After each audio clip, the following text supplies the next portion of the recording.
Okay, so according to the website Pitchfork.com, the sequel to the classic mock rockumentary This Is Spinal Tap from 1984 was set to begin principal photography this month, will feature Sir Paul McCartney and Sir Elton John alongside the original cast.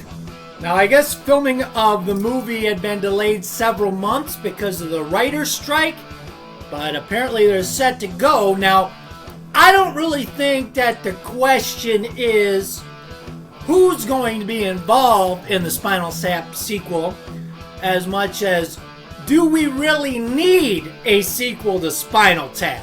Now, This Is Spinal Tap is one of my all-time favorite movies. I own the DVD, I own the Blu-ray, I even got it saved in my DVR. I recorded it off the TV. I don't even know why. You know, I probably watch it twice a year, so before you dismiss me as being a hater, I'm one of the biggest Spinal Tap fans out there. I mean, I'll put my This Is Spinal Tap bona fides up against anybody. Bring it on. In fact, back in 1992, I think they were running the movie on Comedy Central. That's when I started getting into it. I would have been around 16 or 17 years old.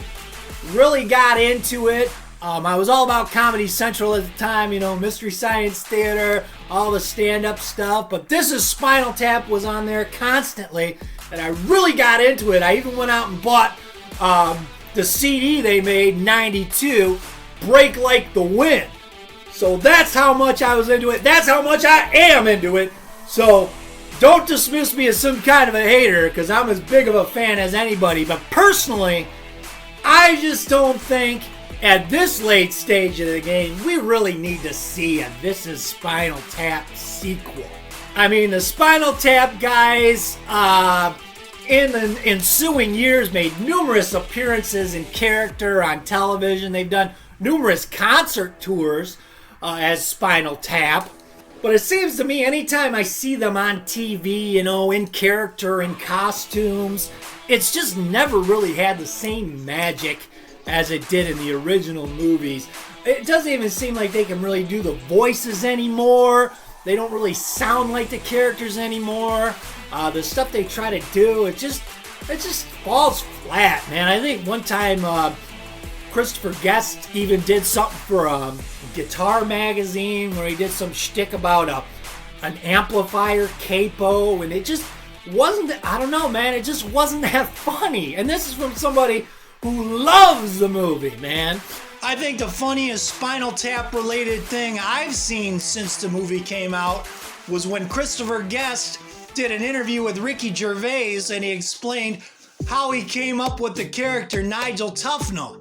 I mean, that's pretty damn funny. If you go on Google and check it out, it's pretty hilarious.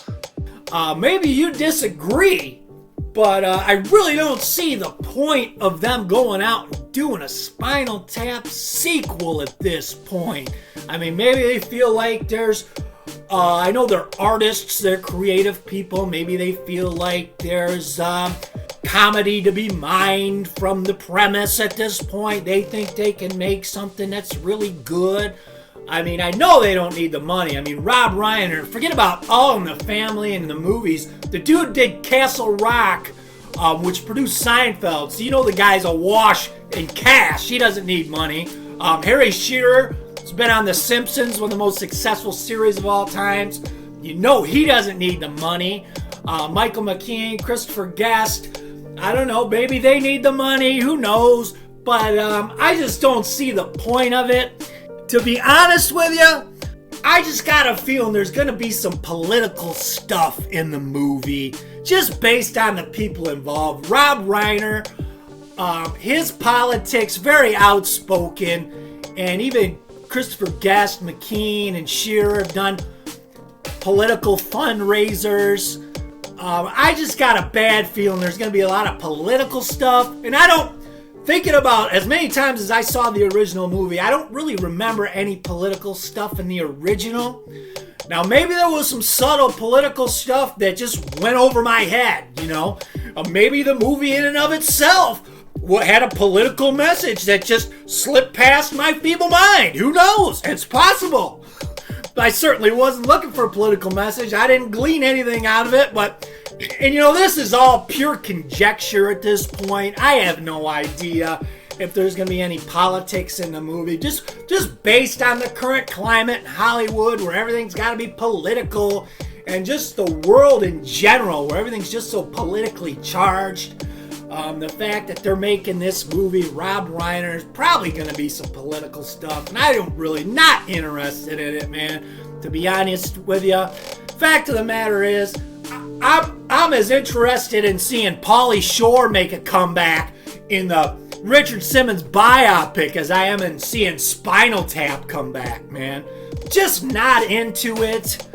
Maybe you disagree. Maybe I'm just a closed-minded old sod.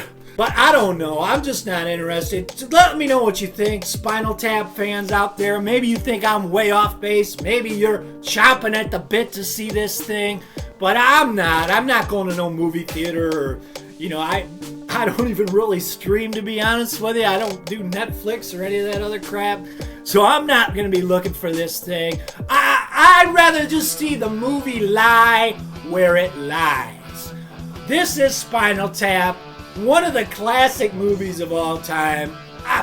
Maybe I'll go watch it right now we're talking about it. Got me thinking about it, but I'm not going to see this thing. Maybe I'm totally off base. Let me know what you think. If you think I'm a closed-minded old sod, let me know as much, or if maybe you agree. I don't know. But just wanted, I was thinking about that when I saw that Pitchfork article, and I just felt like getting it off of my chest. So thanks for checking in. We'll see you next time. Who's here?